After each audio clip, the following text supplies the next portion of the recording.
Alrighty, so this is the sort of second version of this lesson. I posted a version of this lesson before, but it has led to a lot of common mistakes. So you need to really pay attention to this lesson, because if you use what we're about to go through in the incorrect way, you are going to end up taking so many invalid and low probability trades. So this is extremely crucial that you get this correct and you know exactly how to use this method when it is valid. Okay, so this is super important that you get this lesson correct, but let's go through it. So as you have seen so far, with this entry model, the LC2A, we are very simply looking for a fake break liquidation to occur where we have a low that breaks the high.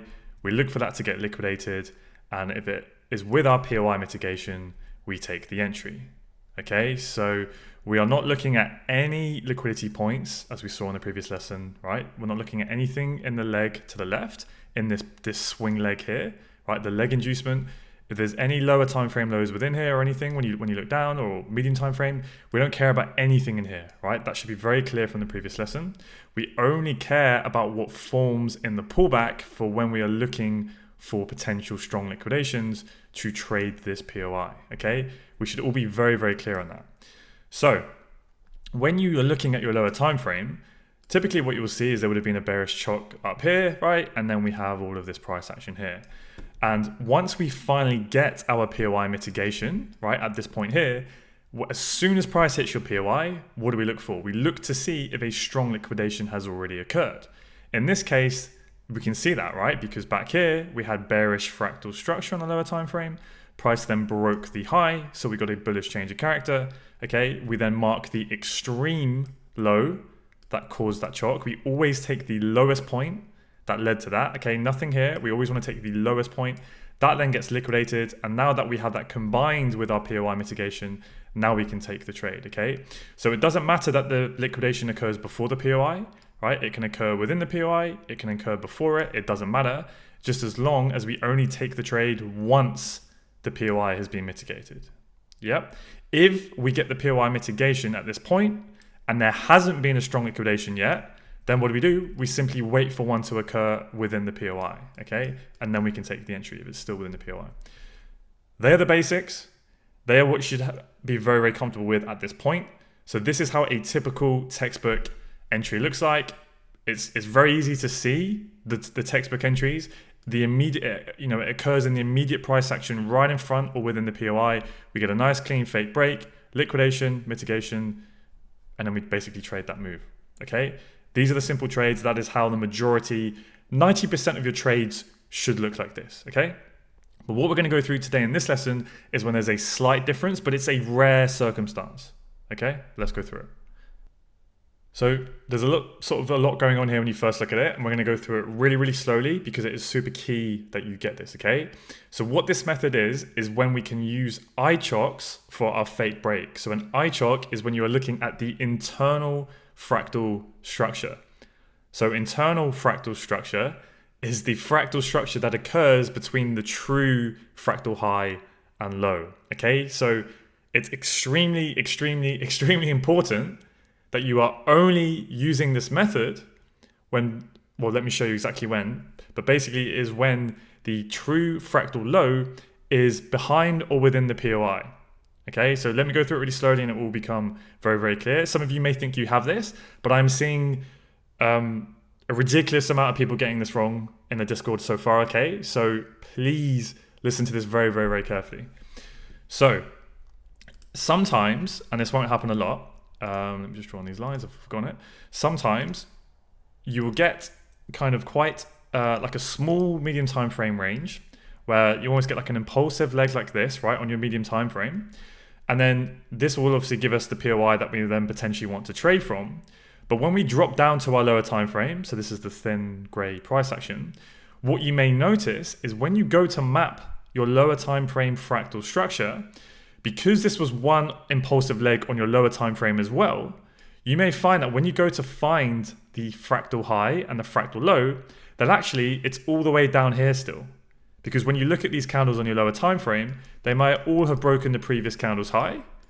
And what does that mean? Well, it means that if you're trying to find where the fractal low is on the lower time frame, it's actually all the way down here still, right? Because that was the last fractal low, and then this is all just one fractal leg. There's no fractal low within here, okay? So if this is where that true active fractal low is on your lower time frame, well, for us to use the LC2A entry model, where we need a fake break to occur, right, for a fractal high to be broken, well, how can we do that? Because the fractal high is up here and the fractal low is down here.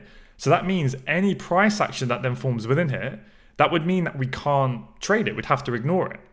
But obviously, that's not ideal, because if we get something like this, where we get a low that leads to a break of a high, and then we get a liquidation of that low, I personally want to use that. That's good enough for me. I want to get involved.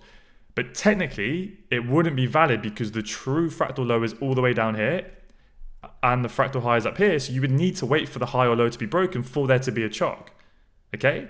So again, this is super, super key. You only now look at the internal fractal structure only in this scenario where the true low is behind or within the POI. Okay? Because what I'm seeing people are now doing is they're using the internal structure when that isn't the case. Okay, so we only do it when we get like a really impulsive leg down here and the true low and high are basically on this leg, and this is your internal fractal structure. So the way you do this, okay, when this happens and you see that the true low is behind or within the POI, so by within the POI, what I mean is sometimes like the fractal low might be like here, right? So then when price comes back and you get your POI mitigation, okay, well, it hasn't actually taken the true fractal low yet. So this is when, we're at this point, you're allowed to look at the internal fractal structure, okay? So once you've identified that the true fractal low is, behind the POI or like within it, like say somewhere down here, but price action is here, you're then allowed to consider the internal fractal structure, okay?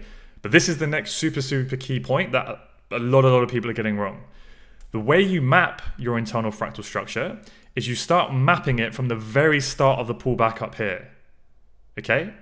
So you need to make sure that if the true fractal low is like all the way down here and you're going to use the internal structure, start mapping it literally from the start of the pullback up here, okay? So you'll see that this is the true internal fractal low, right? Then that's the internal fractal high, and you look at these points here, okay? So where I put the orange circles on, those are the internal fractal highs and lows, okay? Because you start mapping it from here. So that's the first low, right? So then you can start mapping it from here, right? That's then that fractal bearish continuation, which means this is our new fractal high.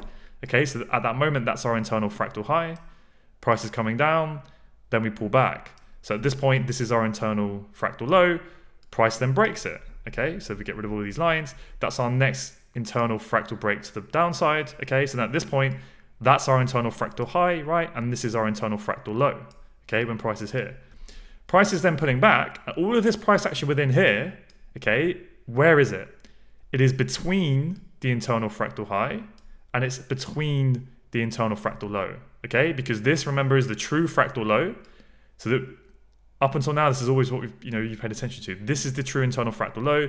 This is the true internal fractal high. Why? Because there were no fractal pullbacks within here.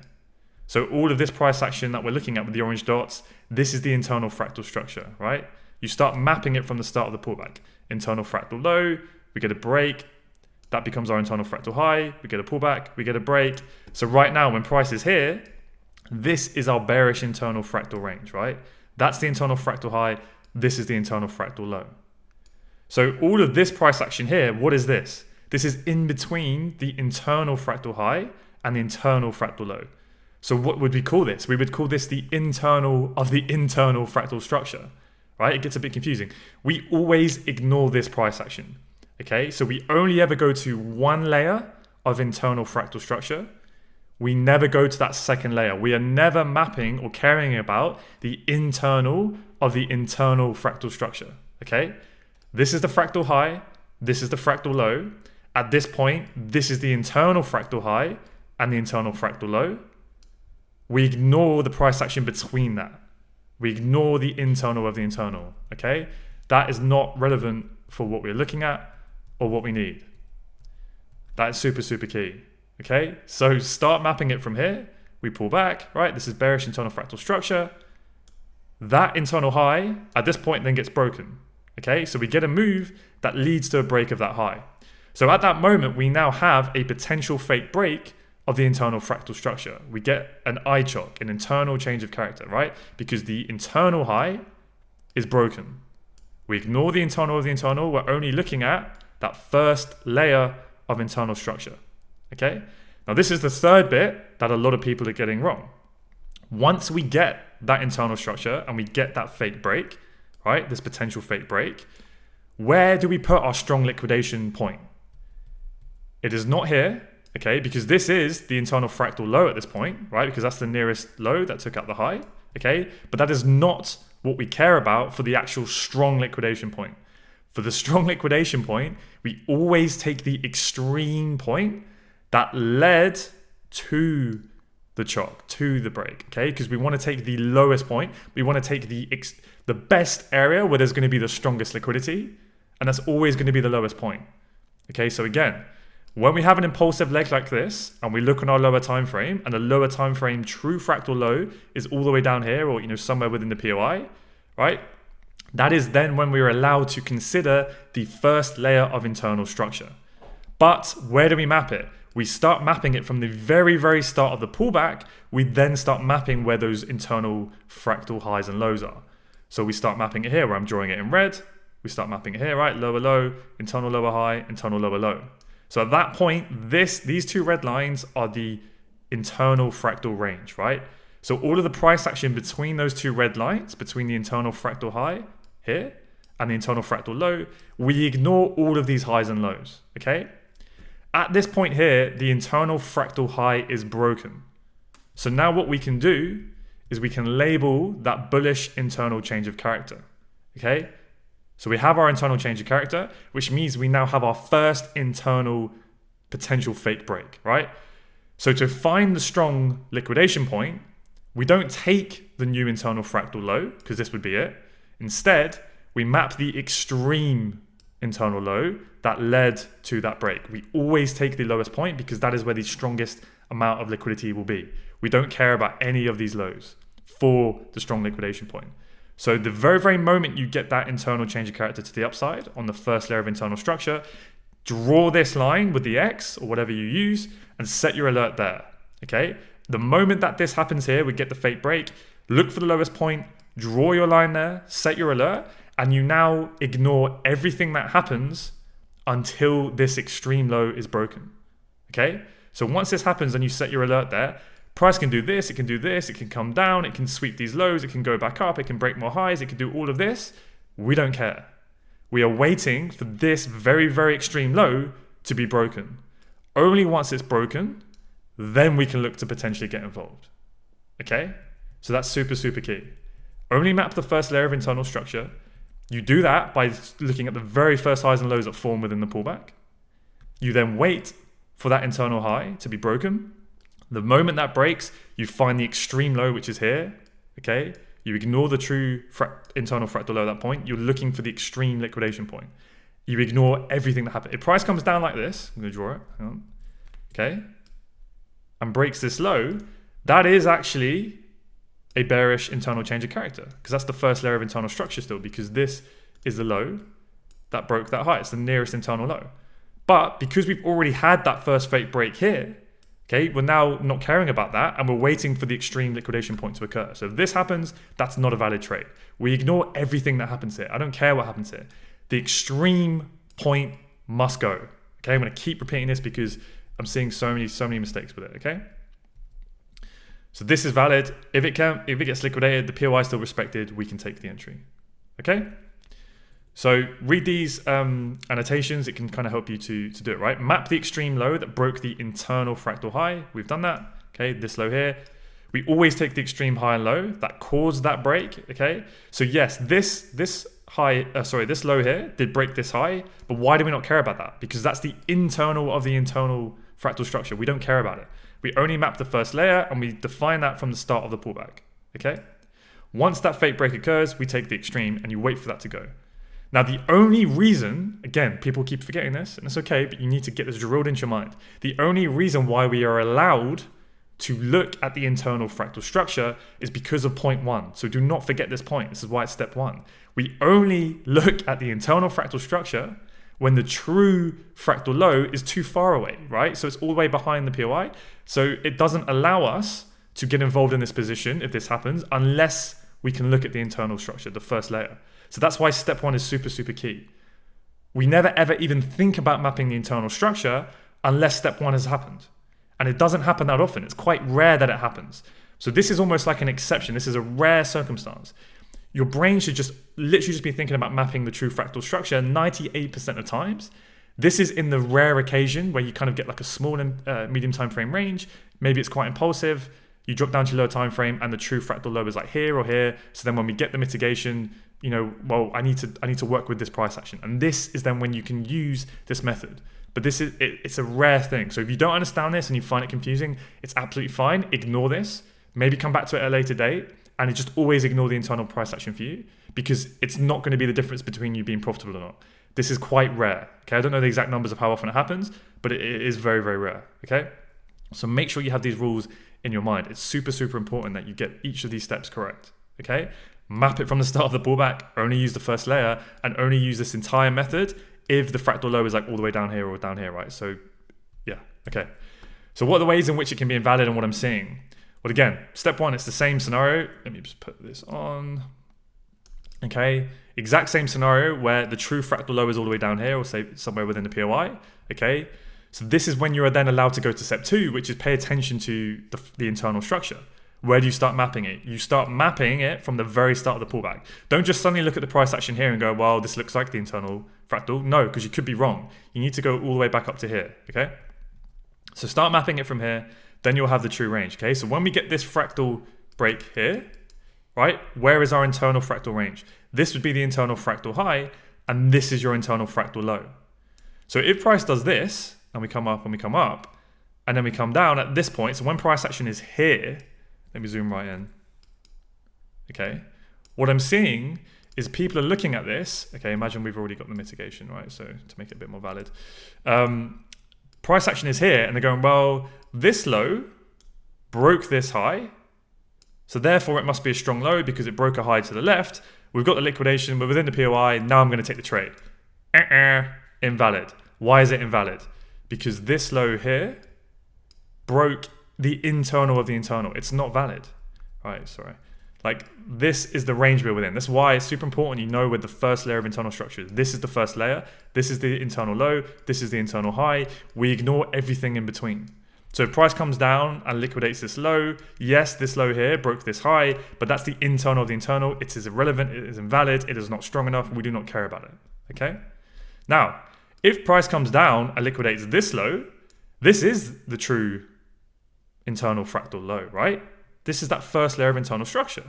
This is the internal fractal low. So if we get a liquidation of this into our POI, why is that not valid? Because it is the true internal fractal low. It's the first layer of internal structure. Well, is this a strong low? Did it break any structure to the left? No, it didn't do that, right? This is the true internal fractal low. It needs to break the internal fractal high. It didn't do that. For this low to be valid, it would need to break this high. Then we take the extreme low, then we get it liquidated, but it didn't do that, okay? So first layer of internal structure, you map that from the start of the pullback. This is the true low, but this low must break the true internal fractal high to the left, which it didn't do. So we ignore all of this. This is all internal of the internal. We don't care about it. It's not significant. So when price comes and liquidates this, this is the true internal low, but it didn't break the high to the left. Therefore, it's invalid. Okay, so neither of those liquidations are valid. Okay? If you find this confusing, it's fine. Just don't even think about internal fractal structure. Literally leave it. It will not make a massive difference to your results. But if you start using this wrong, it will have a huge, probably negative impact on your results. Okay? Because you're going to be there'll be trades everywhere. There's almost no situation in which an internal fractal structure isn't going to happen. Like these liquidations are going to be everywhere, and you're going to be trading all sorts of madness, and there's going to be like a million valid trades a day. Okay, so again, this scenario is quite rare. Make sure you're mapping it from the start of the pullback, and make sure when you get the true fake break of that first layer of internal structure, you always take the extreme point. So if we're getting long, we always take the lowest point that led to that break. And if we're getting short, you'd always take the highest point, okay? Watch this again and again and again, and we'll look at one example. So this is an example from, I think, pretty much the first lesson in this module. Let's not worry about the overall trade idea, but essentially we want to trade from this M15 POI. Okay, so this is our medium time frame on the M15. This is the zone we want to look to get long from. Let's jump down to our lower time frame, which is going to be the M5 in this case. Okay, now when you jump down to the M5, where is the true fractal low? Well, if we look here, that was the last fractal pullback, and then all of these candles break the previous candle's high. Okay, so that means the true fractal low is all the way down here. Okay, so remember, with this setup, we're only looking for strong liquidity points that form in the pullback, right? We're not looking at any liquidity points here. It must be in the pullback, right? Pullback inducement, okay? So if we know that, and what then happens if price comes down like this, gives a fake break, right? Like this, and then we go to the low here, and then we come down, right? Can we take that trade? Well, the true fractal low is down here, and the true fractal high is all the way up here. So if you don't use internal fractal structure, this would not be valid for you because you would need to wait for either this, this low to go or the high to go for a new fractal structure. This is all the internal, okay? So that is why we use internal fractal structure only in these scenarios, because otherwise you're gonna have to sit on your hands. So that's why I'm happy to use internal fractal structure only when the true low is within or behind the POI, okay? So that's step one. This is why then I'm even beginning to think about using the internal structure, right? Because the low is down here, so I'm going to map the first layer of internal structure in the pullback, okay? So let's see what happens, right? So we're starting to pull back, okay? Don't really have anything to work with to map, okay? Now we can see our first internal fractal low, right? So, let's draw that on, okay? And you can view that as your first internal low, okay? Because the true internal low is obviously down here. This is the pullback. We've had a movement up, so this is our first layer of internal fractal structure, okay, internal fractal structure. Price then has a fractal continuation, fine, okay? So then this would be our internal fractal low, and this will be our internal fractal high, okay? So basically we just have bearish internal fractal structure. That's fine, okay? So what would we need to see for a fake break? Well, we need to see the internal fractal high get broken. Okay, so if price comes up and breaks that internal fractal high, the first layer, this then will be the extreme point that led to that bullish internal CHoCH, that bullish CHoCH, which then means this would be then the extreme low, the lowest point that we can then look to see get liquidated into our POI, and then we could take the entry if that happens, right? So this is where you can map your CHoCH if you want to use it. Okay, price pulls back. So now we get our bullish CHoCH.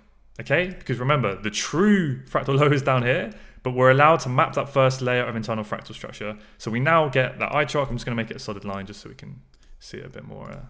There we go. So now that happens, okay, this is key. Take the extreme. Now it's obvious in this scenario because it's just kind of one leg, but sometimes it can be a bit more complex, and you can see like price comes up and it forms a low like this, and then we get the bullish internal CHoCH, the CHoCH, and then yes, this is then the actual internal fractal low at that point. That would be the correct internal fractal low, but we don't care about that because what we're looking to do, once we get that CHoCH, we don't care where the new internal fractal low is. What we care about is where the strong liquidity point is. And that's always the lowest point that led to that movement. So it's obvious in this scenario, our eyes just go to here, but in more examples where there's like bigger price action, you need to be careful with that because I'm seeing that common mistake. So now we get the lowest point, and this is our strong liquidity point, okay? So now what you want to do is label that and set your alert if you use alerts, and you do nothing, okay, until this low is broken. Literally nothing. We want to see this get liquidated into our POI, okay? I know it seems super simple, but I'm just seeing so many mistakes with this. So it's super key you get it. So we do nothing. Now we get our liquidation. So now here's our fake break. We have our POI mitigation. We set our buy stop above the candle's high, and below the low, and we do whatever your management is, okay? As soon as that candle breaks the previous candle's low, you cancel your order and you wait for this new candle to finish printing. The very second this candle has finished printing, you have your buy stop above the high, stop loss buffer, whatever you're using below the low, and then your management, okay? Then you get tagged into the trade, and that's the trade, okay?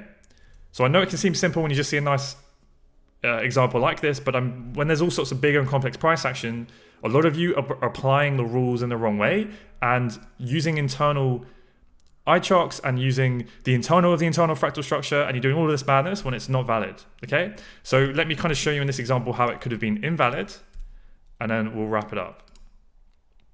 So at this point, you've, let's say, correctly identified step one, which is that you're only paying attention to the internal fractal structure because the true fractal low is within or behind the POI. So if we get a mitigation here, we want to use something that's formed in the pullback here, okay? So you recognize that.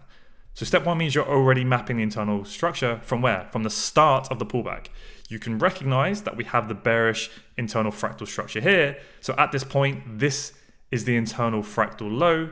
This is the internal fractal high. You recognize that. So now you know you need to wait for a bullish CHoCH to occur, okay? So we would wait for this high to go.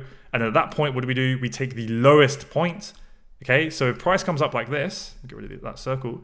If we get an up movement, a down movement, and then a bullish internal CHoCH here, an CHoCH, okay? At this point here, where is the internal fractal low? It's here, okay? Because that would be the last candle that failed to break the previous candle's high. That would be the internal fractal low. But we don't care about that because as soon as we get that fake break that's near our POI, we take the lowest point, okay?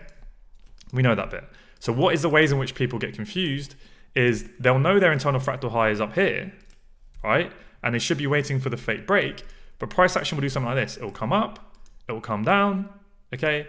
It will come up, and then it will come down like that.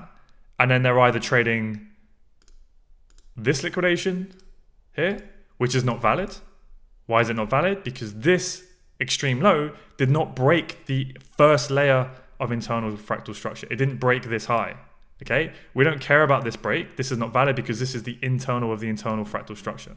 So that's not a valid liquidation. This also is not a valid liquidation. Why? Because it's still, yes, this low did break a high. This low led to a break of the high to the left, but that's in the internal of the internal, so it is not relevant, okay? We only look at the first layer.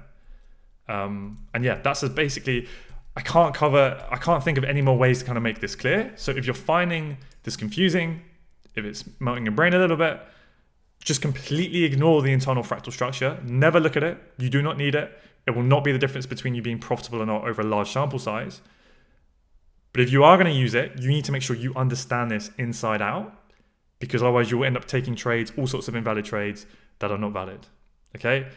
So it's a bit of a pedantic lesson where I have to really say the basics again and again and again, but it's to make sure that there are kind of no room for kind of, misinterpretation or error. So I've tried to think of every other way that this could kind of be misinterpreted. Hopefully I've kind of covered all bases now. I'll just leave it with that. If you find it confusing, leave it alone. Never look at the internal fractal structure. Just pay attention to the first, the true fractal structure. Otherwise, if you want to use it and you get it, okay, but just be careful with it, okay? Because obviously this is, in theory, lower probable than the true fractal structure. That's why we only use it in very specific scenarios.